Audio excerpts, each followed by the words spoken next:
मैं इस बिल के विरोध में अपनी बात कहने के लिए खड़ा हुआ हूं और उसकी सबसे बड़ी वजह यह है कि जब हम लोग राजनीति में आए तो हम लोगों ने प्रख्यात समाजवादी नेता डॉक्टर राम मनोहर लोहिया जी को पढ़ा, जिन्होंने नारा दिया, सोशलिस्टों ने बांधी गांठ, पिछड़े पावे 100 में 60।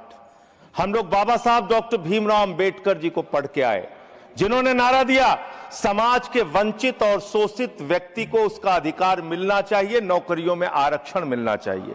पिछले दिनों जब हम बात कर रहे थे कि हाई कोर्ट और सुप्रीम कोर्ट में जजों की संख्या कितनी दलित की है, कितने आदिवासी समाज से है, कितने पिछड़े वर्ग के लोगों की है, तो सरकार की ओर से उत्तर आया, मान्यवर आपके सामने उत्तर आया। देखिए, पिछड़े दलितों की बात होती है तो रोकना शुरू कर देते हैं। ये ठीक बात नहीं है। कोई नहीं रोक रहा आपको। तो सर, दलितों, आदिवासियों, पिछड़ों के बारे में जब पूछा गया तो सरकार के मंत्री महोदय ने आपके सामने कहा कि इसमें हमारा कोई हस्तक्षेप नहीं है, तो कॉलेजियम तय करता है। लेकिन आज जब यह बिल मैं पढ़ रहा था, इस बिल के अंदर जिसमें आपने पूर्व जजेस को अधिकार दिया है, जिसमें आपने पूर्व टेक्निकल पर्संस को अधिकार दिया है, जिसमें आप तमाम 16-17 ट्रिब्यूनल्स बनाने के लिए जा रहे हैं, उसमें कितने आरक्षण आपने दलित वर्ग के लोगों को दिया, आदिवासी को दिया, पिछड़े को दिया? ये आपके माध्यम से मैं सरकार से पूछना चाहता हूं। मान्यवर एनसीएलटी जो सबसे बड़े विवादों में घिरा हुआ है, उसका अधिकार आप अपने पास रखना चाहते हैं। इस कमेटी को एनसीएलटी गठन करने का अधिकार नहीं है। क्यों अधिकार नहीं है?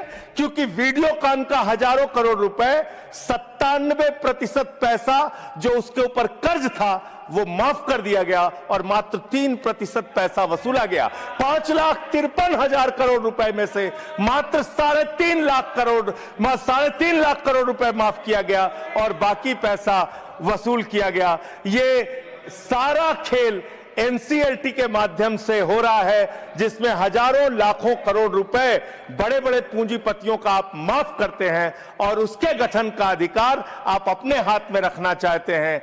मान्यवर, मैं आपके माध्यम से बताना चाहता हूं सरकार को, मैं सूची पढ़ रहा था मान्यवर, सुप्रीम कोर्ट के अब तक के जितने जजेज हुए उनमें से 10.5 करोड़ की आबादी वाले आदिवासी समाज के मात्र एक जज सुप्रीम कोर्ट में हुए। मान्यवर, एक जज हुए।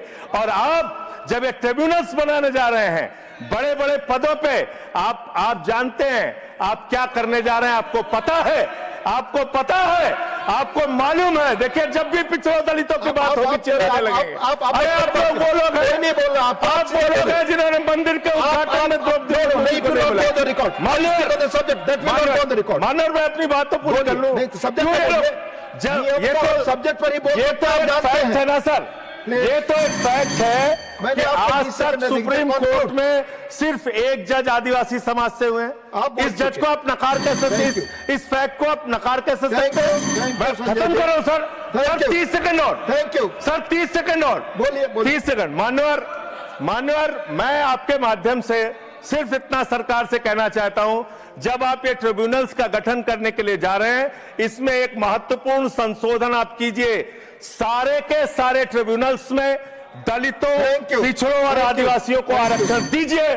हम इसके विरोध में हैं जब तक आप ऐसा नहीं करते। यस, माननीय पार्लियामेंट।